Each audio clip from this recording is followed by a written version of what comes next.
नमस्कार दोस्तों, स्वागत है आपका सक्सेस पॉइंट विद एक में। आज हम लेकर के आए हैं भारतीय संविधान का सबसे महत्वपूर्ण टॉपिक केंद्र राज्य संबंध। केंद्र राज्य संबंध से काफ़ी प्रश्न परीक्षा में देखने को मिलते हैं। ठीक है दोस्तों, और आज हम लोग ये जानेंगे कि केंद्र राज्य संबंध से रिलेट जितने भी प्रश्न परीक्षा में पूछे जाते हैं और किस तरह से प्रश्नों को घुमा के दिया जाता है ताकि बच्चा कंफ्यूज हो, उन सारे प्रश्नों को कवर करेंगे। और इस वीडियो को एंड तक आप लोग बने रहिए। वीडियो के एंड में आप लोग एंड तक देखेंगे कि सारे प्रश्नों को अच्छे से मैं कवर करूँगा। और मैं दावे के साथ बोल रहा हूँ कि आप ये पूरा वीडियो अगर देखते हैं तो आपको परीक्षा में केंद्र राज्य संबंध से रिलेट कहीं से पढ़ने की ज़रूरत नहीं है।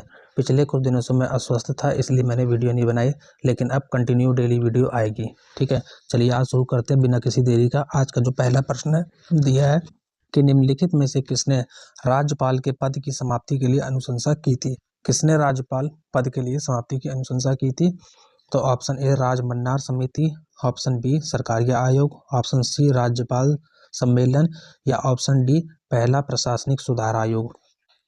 इसका दोस्तों राइट आंसर ऑप्शन ए है, राजमन्नार समिति। ठीक है, और जो ऑप्शन बी दिया है ऑप्शन ए इसका राइट रहेगा। ठीक है, थोड़ा और जान लेते हैं सरकारीय आयोग। सरकारीय आयोग के बारे में जानते हैं दोस्तों। देखिए दोस्तों, एक चीज़ ध्यान दीजिएगा कि सरकारी आयोग से रिलेट काफ़ी क्वेश्चंस पूछे जाते हैं, तो इसके बारे में थोड़ा सा जान लेते हैं कि सरकारी आयोग जो था, ये जो आयोग था, इसका गठन किया गया था आईएएस और आईपीएस जैसे महत्वपूर्ण पदों को समाप्ति के लिए। किसके लिए किया गया था? आईएएस और आईपीएस जैसे महत्वपूर्ण पदों की समाप्ति के लिए इसका गठन किया गया था। ठीक है, और इसका गठन जो किया गया था वो 1969 में किया गया था। ठीक है, 1969 में इसका गठन किया गया था सरकारी आयोग का, और 1971 में इसने अपनी केंद्र सरकार को रिपोर्ट सौंपी थी। और इस आयोग का गठन तमिलनाडु सरकार के द्वारा किया गया था। किसके द्वारा किया गया था? शॉर्ट में लिख रहा हूँ, तमिलनाडु सरकार के द्वारा इस आयोग का गठन किया गया था दोस्तों। ठीक है, और इस आयोग में जो है 3 सदस्य थे। 3 सदस्य थे, एक अध्यक्ष थे और 2 सदस्य थे। पहले जो अध्यक्ष थे पीवी राजमन्नार थे। ठीक है, पीवी राजमन्नार इस आयोग के सदस्य थे, लेकिन जो है सरकार के तमाम विरोध के चलते जो है ये आईएएस आईपीएस पद को समाप्त नहीं किया गया था। बाद में जो है इसको कैंसिल कर दिया गया था। ठीक है, ये इंपॉर्टेंट है, सरकारी आयोग से भी प्रश्न पूछे जाते हैं। ठीक है, नेक्स्ट हम लोग देखते हैं आगे। प्रश्न 2 है कि निम्नलिखित में से किस एक राज्य की सरकार ने केंद्र राज्य संबंधों के अध्ययन के लिए राजमन्नार समिति की नियुक्ति की है। किसने की राजमन्नार समिति की नियुक्ति? तो दोस्तों ये तमिलनाडु सरकार ने की थी। ठीक है, राजमन्नार समिति ने तमिलनाडु सरकार ने की थी। तो ये कब से कब तक रही थी? 1969 से लेकर के 1971 तक थी है। ठीक है, समिति। नेक्स्ट प्रश्न 3, निम्नलिखित में से किसका संबंध केंद्र राज्य संबंधों से है?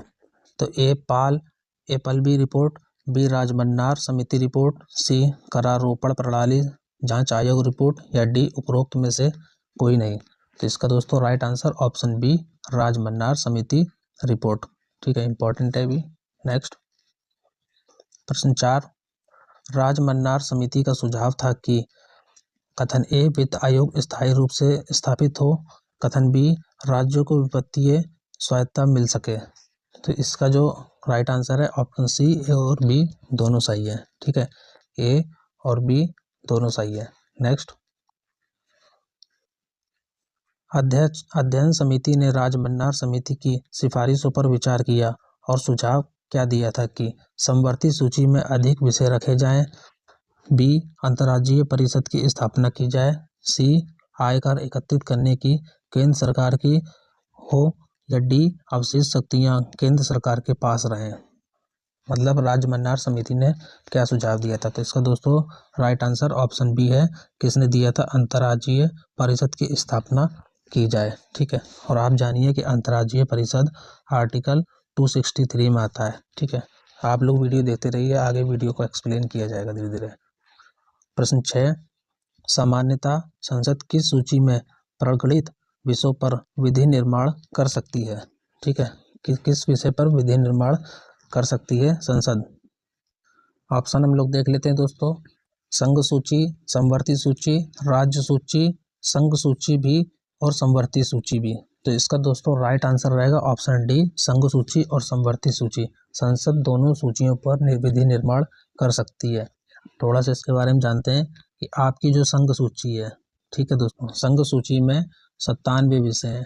ठीक है, लेकिन पहले 97 थे, अब कितने हैं दोस्तों? 100 विषय हैं। ठीक है, उसी प्रकार जो है राज्य सूची में जानते हैं कि राज्य सूची में जो है राज्य सूची में 66 विषय आते हैं। ठीक है, पहले 66 थे और अब 61 विषय हैं। ठीक है, 61 विषय हैं, मतलब कि इसमें 5 विषय कम कर दिए गए हैं। ये इंपॉर्टेंट है, सीधे सीधे एग्जाम में पूछे जाते हैं।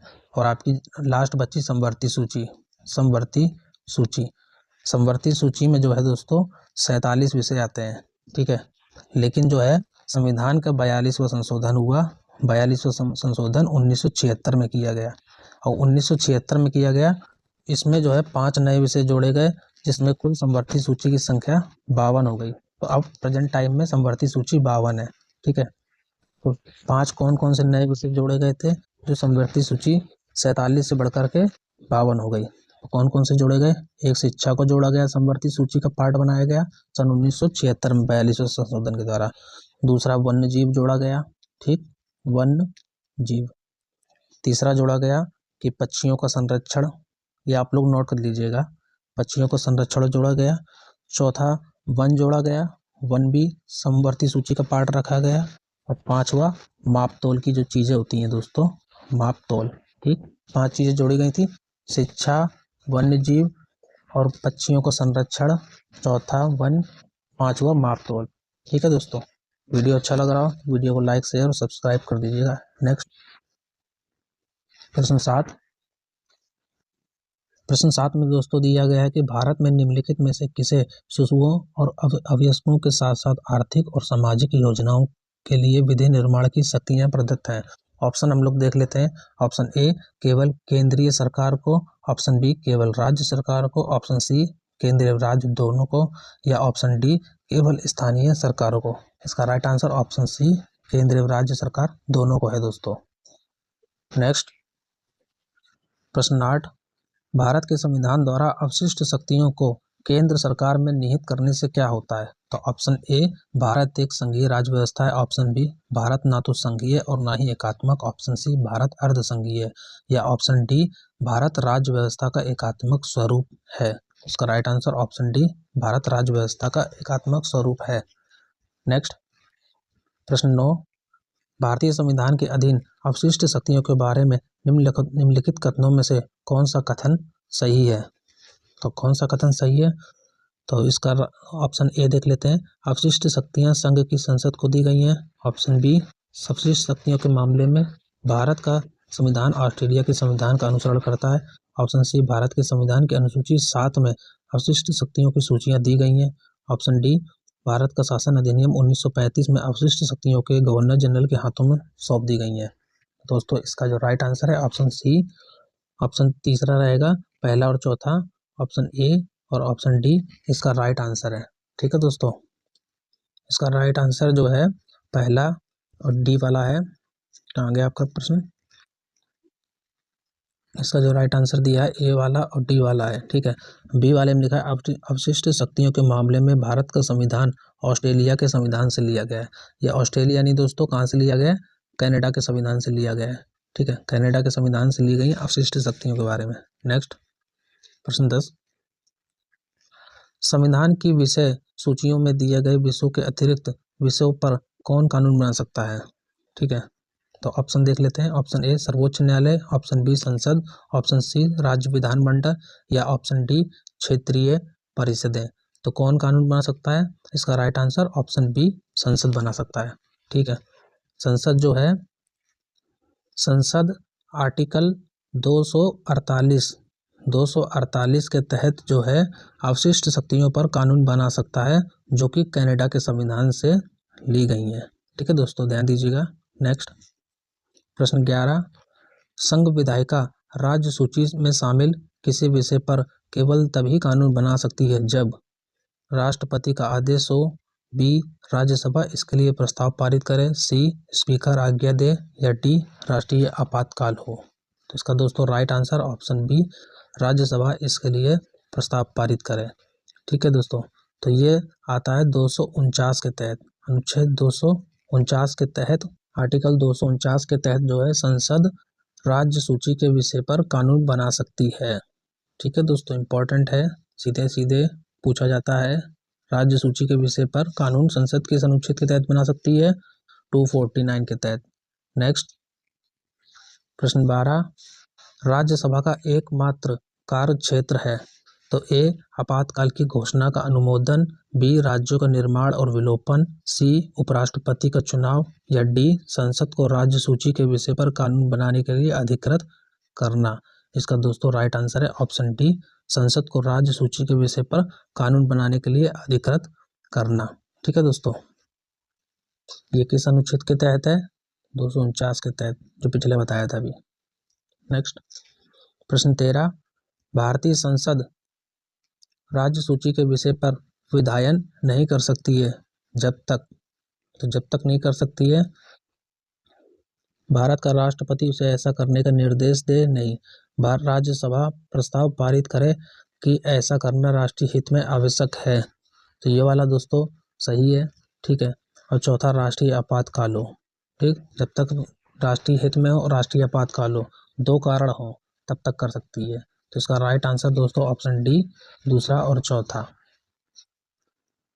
अच्छा, इसमें एक चीज़ और दी गई है कि आपातकाल, ठीक है, आपातकाल दी गई है एक चीज़ और, जो कि 1 मिनट, इसमें देखिए एक चीज़ और दी गई है, राष्ट्रीय आपातकाल। आपातकाल के बारे में जानते हैं, आपातकाल राष्ट्रपति के द्वारा लागू किया जाता है और ये 3 तरह के होते हैं। ठीक है, 3 तरह के होते हैं। कौन कौन से होते हैं? एक 352 के तहत होता है राष्ट्रीय आपातकाल। ठीक, 356 के तहत होता है राष्ट्रपति शासन। ठीक, कौन सा होता है? ये राष्ट्रपति शासन होता है। और 360 के तहत होता है वित्तीय आपातकाल।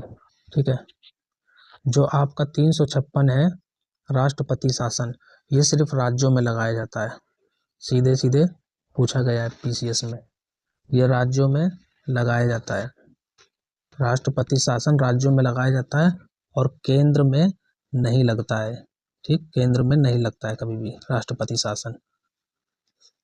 और 360 जो है वित्तीय आपातकाल, अभी तक नहीं लगाया गया है।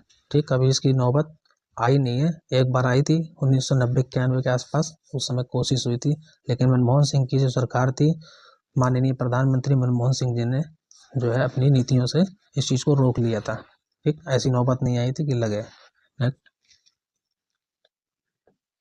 प्रश्न 14, राज्य सूची के विषय पर संसद विधि निर्माण कर सकती है यदि। तो इसका राइट आंसर ऑप्शन सी, यदि राज्यसभा अपने उपस्थित और मतदान करने वाले 2/3 सदस्यों द्वारा एक प्रस्ताव पारित करे जिसमें यह घोषणा की जाए राज्य संबंधी विषयों पर विधि निर्माण करना राष्ट्रीय हित में समीचीन है। इसका राइट आंसर ऑप्शन सी रहेगा। और ये किसके तहत आता है? आर्टिकल 249 के तहत रहेगा। ठीक है दोस्तों, नेक्स्ट प्रश्न 15, उस कर को चुनिए जो संघ सरकार द्वारा उद्ग्रहित और संग्रहित तथा संघ एवं राज्यों के बीच वितरित किया जाता है। तो ए सीमा शुल्क, बी विक्रय कर, सी आयकर, या डी पथकर। इसका दोस्तों राइट आंसर ऑप्शन सी, आयकर। आयकर जो है 80वां संशोधन, एक संशोधन हुआ था संविधान में, 80वां संशोधन।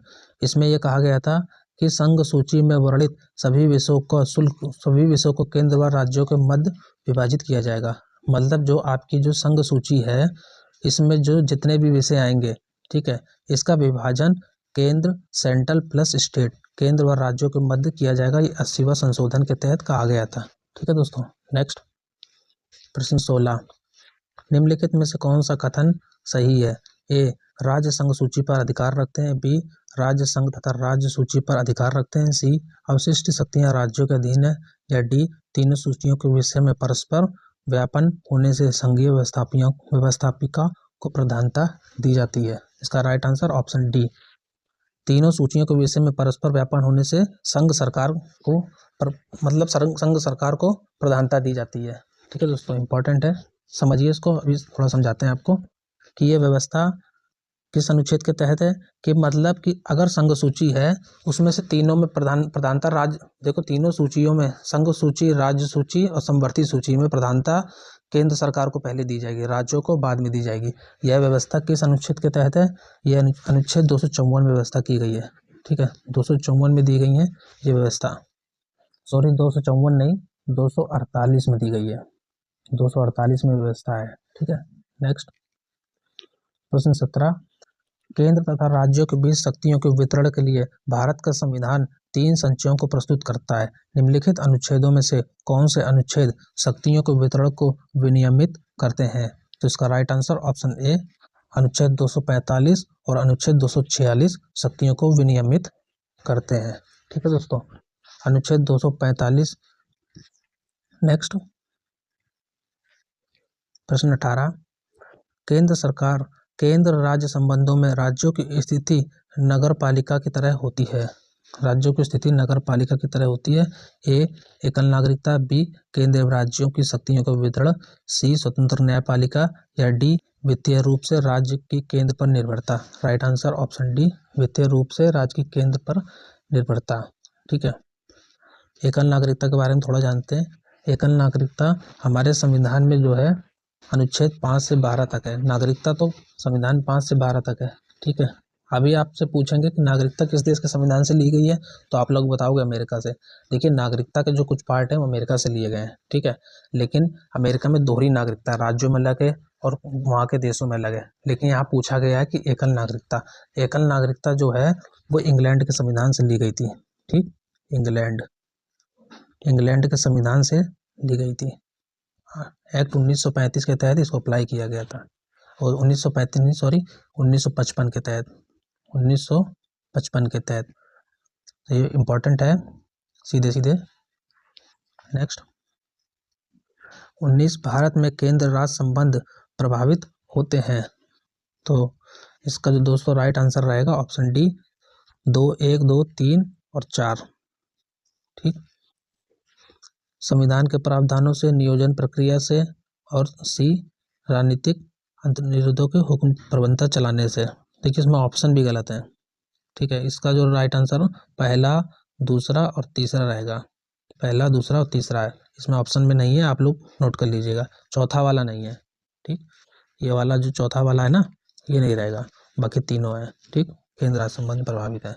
नेक्स्ट प्रश्न 20, संघात्मक व्यवस्था में केंद्र और राज्यों के मध्य शक्तियों का विभाजन किसके द्वारा होता है? तो ये तो पढ़ा ही दिया है, किसके द्वारा होता है दोस्तों? संविधान के द्वारा। Right answer option B. देखो, केंद्र राज्य का संबंध, एक चीज़ बताएं आपको, केंद्र और राज्यों का संबंध, ये तो बताया था कि 249 और अभी बताया था तमाम आर्टिकल।